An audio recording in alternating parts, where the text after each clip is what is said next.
What's going on, guys? So before I start, I would like to apologize about the audio in the last video.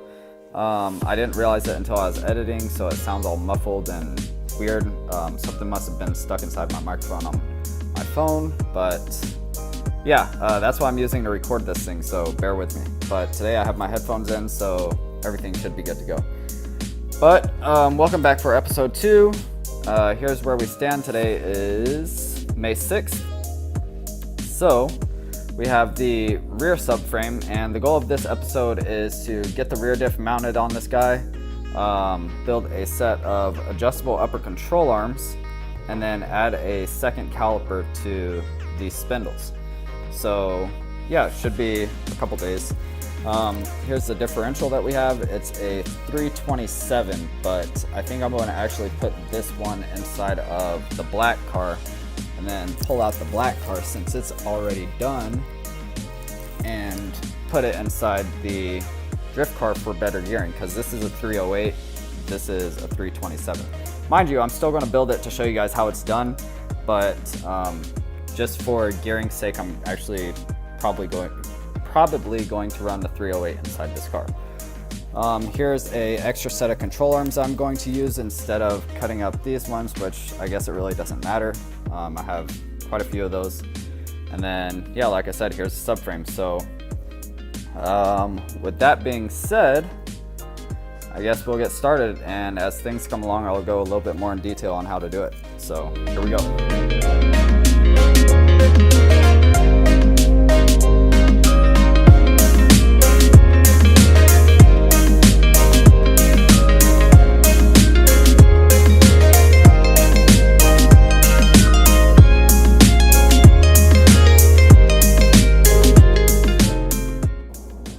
Alrighty guys, got the rear differential inside the subframe, so yeah, let's go through it.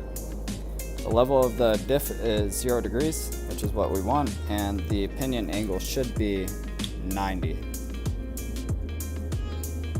89.9, so it's close enough. Next thing we want to measure is the distance from right here to here, which should be close to 2 1/4, which there it is. Same thing on the other side, should be 2 1/4. Get you guys around here. There we go, 2 1/4. And then we're going to match where it sits on the subframe. It should be 8.5 right there on that blue line. And same thing for this one on this blue line. 8.5. So yeah, that's pretty much as good as it's going to get. A little trick that I do, or at least I did on the last one, is I wedge these towels in right here, front and back, to where the differential isn't sitting on the subframe. It's actually going to create a gap when the mounts are made, which is exactly what you want. So with that being said, let's send it. Okay, sorry about this, but we just took the measurements for the differential, and I've accidentally deleted the video for showing you guys that the subframe's shimmed and level, so I figured I'd give you guys a quick rundown on that. We have various sockets and different thicknesses of metal to show you that the subframe is not touching the cabinets at all. So the subframe's perfectly level, and that's how I was able to do the differential. But like I said, I deleted the video, so figured I'd just show you guys that before you start making assumptions that, you know, it's wobbling or whatever.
Alright, so it's currently 3:43 in the morning, May 7th, and I didn't quite get the mounts finished, but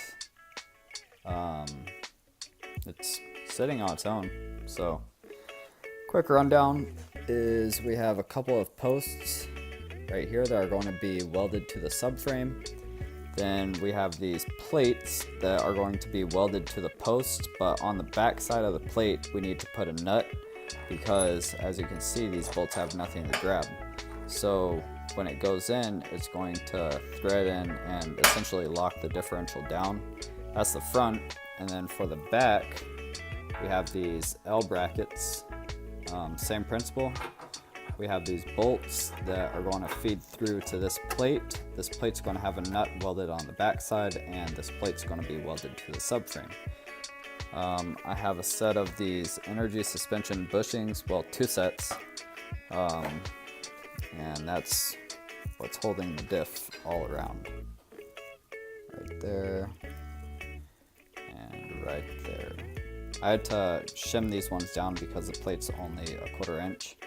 And it should be a 1/2 inch for the bushings to fit right. So other than that, I'll make a run to the hardware store when it opens up and get the right stuff, get the nuts welded on, and we'll test it out. So keep you guys updated in the morning.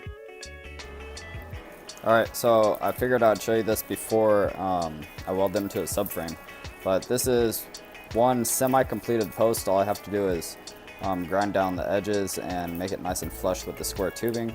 But we have this guy welded to the inside right there. So essentially this gets welded right there, put on like so. If I could get it. Put on like so, then the bolt's going to go through and hold it down. Same thing goes for the back. The back's already done, as you can see.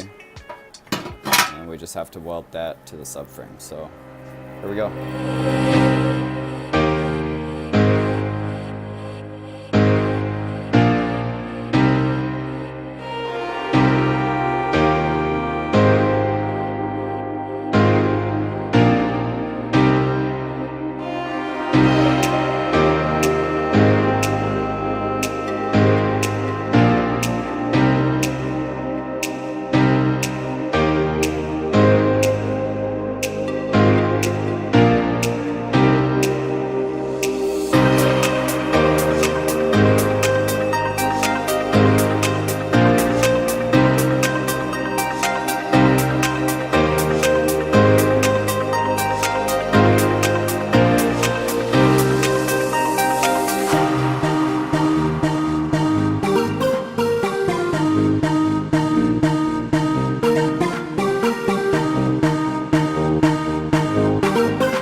Okay, today is May 8th, and got the subframe all done.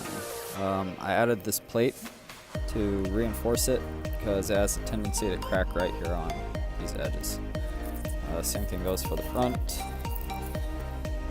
It's all done. So yeah, let me go ahead and pop the diff in and show you guys what it looks like. Okay, here it is inside the subframe sitting on its own. Completely bolted in all the way around. Come around back. You can see that there's a gap right there. And there's a gap up top too. So yeah, this looks like it's going to work. And I guess we could get started on the double caliper setup. So here we go. Okay, moving right along, we have a set of rear spindles right here. We have a rear brake right there. Obviously the brake bolts on right here, but I didn't get this on camera. However, I'll show you guys. I built this jig. Jigs don't have to be pretty, so don't hate. It bolts onto these two existing holes right here. So it's going to look something like that. And we're going to build some tabs in this shape. Probably going to need to get cleaned up, but they're going to go right there. Weld the bead right here. Weld the bead right here. And to do the other side, we flip the plate over 180 degrees and it slips into these holes, and you do the same thing to the other side. So theoretically it's going to work, but the thing with the spindles is that they're cast, and I've never welded cast before. So the rundown is you have to clean the metal really well, preheat it to where it's cherry red, then you use a nickel filler rod. You make sure the metal has a really deep bevel on it to where you can make multiple passes, and you stick it in a bucket of sand to post heat it. So that'll control the cooling down, and they shouldn't crack. But like I said, I've never done cast before, so we'll see how it turns out. But other than that, let's bang it out.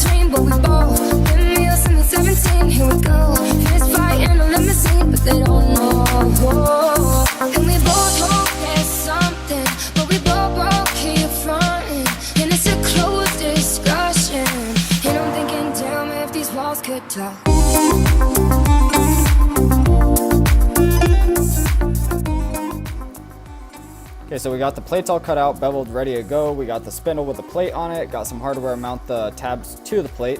Have a propane torch. I'm hoping this is going to reach a temperature hot enough to be able to heat this thing up. We have the welder all ready to go on 220, so that thing should be able to penetrate fairly well. And then we have some nickel welding rod. So hopefully this thing turns out good. If not, it was a learning experience, but if it does, then looks like we have a functional double caliper setup. So let's begin. 2 years and we in between, but we both been me us in the 17. Here we go. Fist fight in a limousine, but they don't know. And we both hope there's something, but we both broke here fronting, and it's a closed discussion. And I'm thinking, damn, if these walls could talk.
guys, as you can see, both of the double calipers are done. The welds came out like garbage, but I think it's going to hold. I'm going to have to get new wheel bearings for both of them because one of them's locked up and the other one is grinding a little bit. But I'll do that when I get the new hubs to accept the 8.8 axles. I'll probably pick up new pads and rotors just to make sure everything's fresh, and we'll paint everything up and make it look nice. So I'll flip them up for you.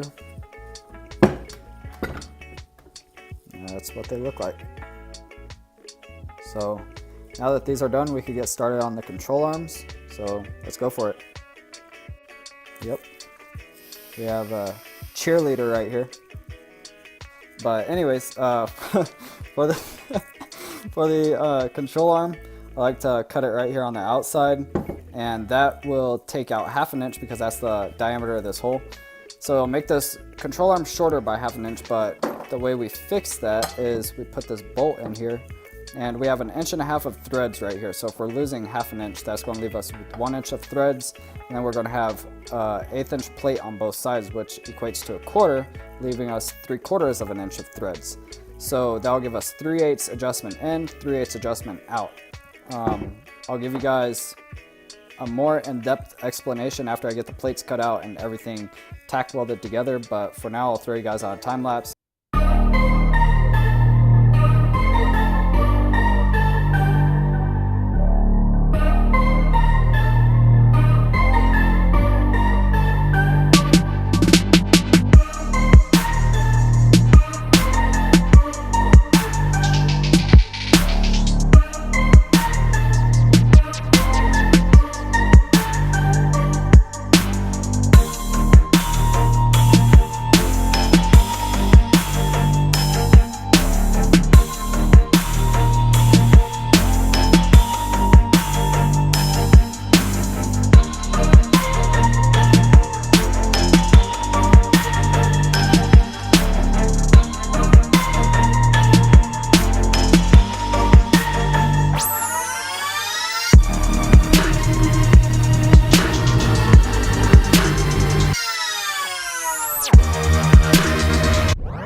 Okay guys, Jose ran home to go help his dad with something, but as you can see we have the control arms finished.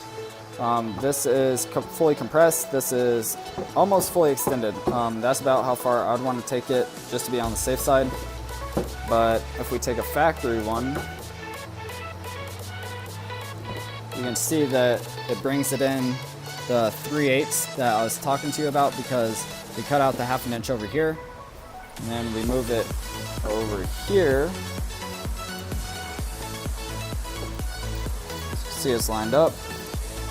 That's how much we gain. So when you lower your car, you can push this out, and that'll get rid of the negative camber. So we have the control arms that are done. We have the double rear caliper setup that's done. We have the 8.8 that's done. So now all I'm waiting for is a set of broached hubs from Martin at Monster Miata, and then I'm also waiting for the axle shafts to get back from Mosier Engineering because they cut them to the right length, and then I have to rebuild the axles, take apart the new ones that I got, put the correct length axle shaft inside of it, and that should make the whole rear setup finished. So I guess that's going to be it. I'll throw you guys on a time lapse of me cleaning and painting the parts. But other than that, I hope you guys enjoyed. Be sure to comment any suggestions you might have. get that bell on, and I'll catch you guys in the next video, which should be the cooling system and fuel system. So I'll catch you guys later.